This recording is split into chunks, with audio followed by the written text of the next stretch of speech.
Today I'm in South Korea, Incheon actually, about to board the ferry to somewhere pretty interesting.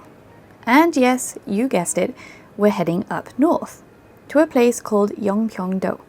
Yeonpyeongdo, also known as Yeonpyeong Island, is a small South Korean island located in the Yellow Sea, near the Northern Limit Line, the NLL, which serves as the de facto maritime boundary between North Korea and South Korea. Administratively, this island is part of Incheon Metropolitan City and lies approximately just 12 kilometers south of the North Korean coastline. It's pretty small, covering an area of about 7.3 square kilometers, and has a population of only roughly around 1,300 residents, many of whom are involved in fishing, and because of its proximity to North Korea and strategic location, combined with the somewhat tumultuous recent history we'll get into, you'll find a lot of military here too. But first, we do need to actually get there, which, for somewhere so unique and remote, really isn't that tricky. It's a simple case of taking the short trip from Seoul to Incheon, then boarding a ferry. With few tourists every year, if you're looking for something really different to do in South Korea, this is certainly it. Not too far from the capital, it makes a perfect weekend away for those looking to experience traditional South Korean culture with an interesting mix of history, and a look into North Korea too, of course. That's not just the oft-visited blue huts of the DMZ. Because of the lack of luggage space on the boat, it's a good idea to leave your big bags at home. Unless the weather is not on your side and you end up getting stuck on this island, you're probably not going to spend long here anyway. Now we've got to find our seat and settle in for the journey. It takes around 2 hours and the ride in general is pretty pleasant. The ship is just about big enough to not feel any seasickness, and it was pretty empty too. There are a couple of shops on board to buy snacks and beers, but don't expect any fancy dining, and enough room to have a little walk around. On the way, the view is pretty interesting. The further north you head, the closer to get to the islands that technically belong to North Korea, as well as the North Korean mainland. Because we're so close to North Korea here, it's a great time to dust off your FM radios and see if you can tune in for some North Korean tunes. So we have to sort of go through multiple stations here. It might be a while before we get anything here, so don't get your hopes up. Unfortunately, it seemed that we were a little bit too far away at this point, but we'll tune back in later. Of course, if North Korean islands and tuning into North Korean radio are not your thing, then of course there's always a period K-drama to tune into. And finally, we've arrived in Yeonpyeongdo. There are really not many tourists that come here, so don't be surprised if you're the only foreigners on board, or indeed on the island. And it's best to keep your expectations pretty low in terms of the facilities here. It doesn't have any fancy hotels. It's a pretty sleepy island, but that's part of its charm.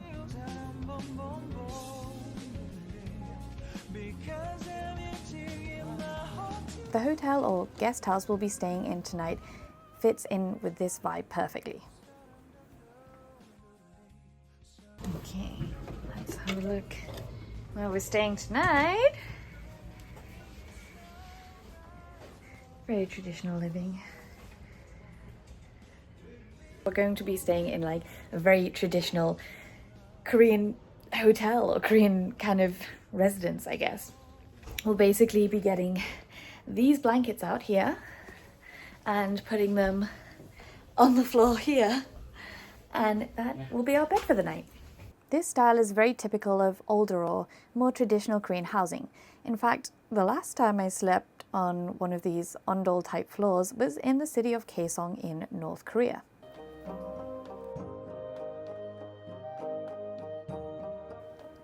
And these Korean rooftops are a favorite of mine for some evening drinks too.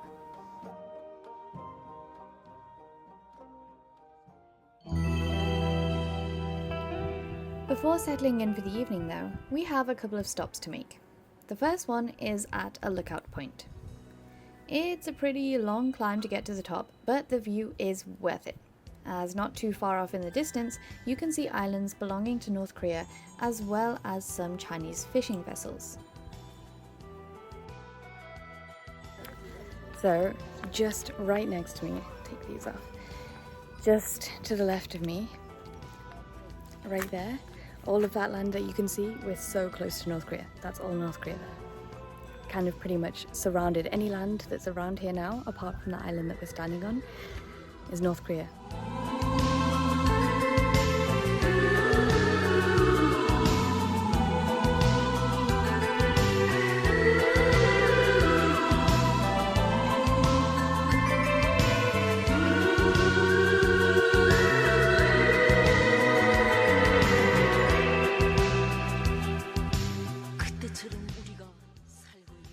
Next stop is Yeonpyeong Peace Observatory, which offers some more great views of the surrounding area, as well as, finally, our first chance to get some North Korean radio.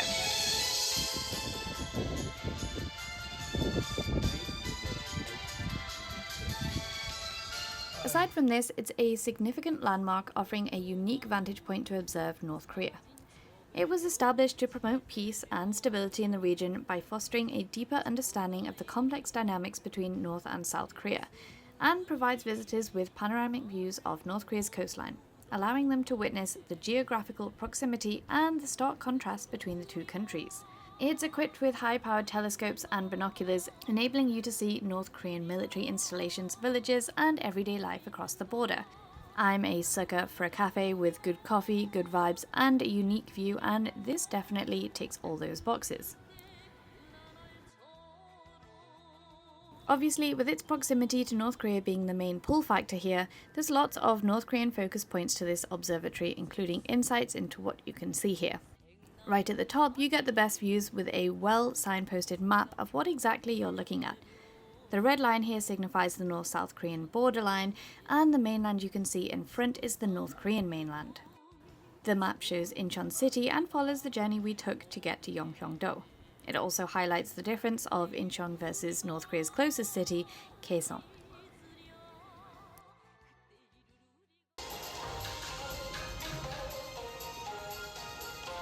Apart from everything else, this place is incredibly peaceful and beautiful.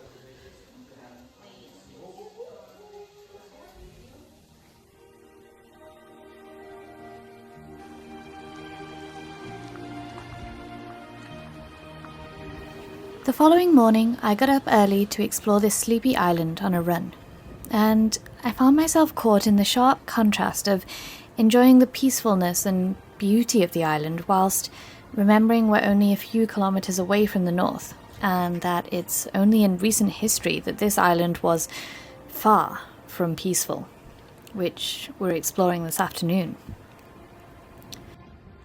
First up though, it's enjoying our Korean breakfasts, probably my favourite kind of breakfast, and our first stop would be an exciting one. It's a beach, sure, but you guessed it, it's not just any beach, and we certainly were not expecting to find what we did here. We came to this beach just off the North Korean coast in hope of finding some North Korean trash washed up here. What looks like a largely, completely empty and pretty clean beach ended up giving us some unexpected surprises.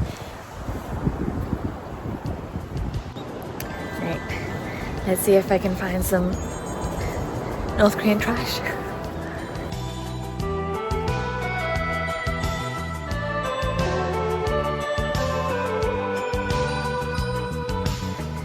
I guess one man's trash is definitely another man's treasure. What's this?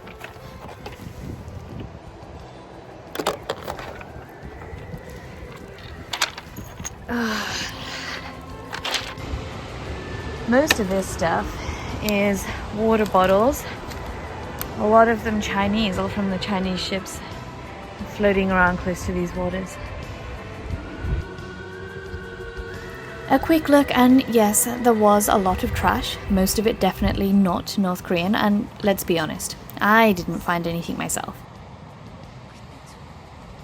But I was clearly looking in the wrong places, because when I headed back to the group, they showed me all of this.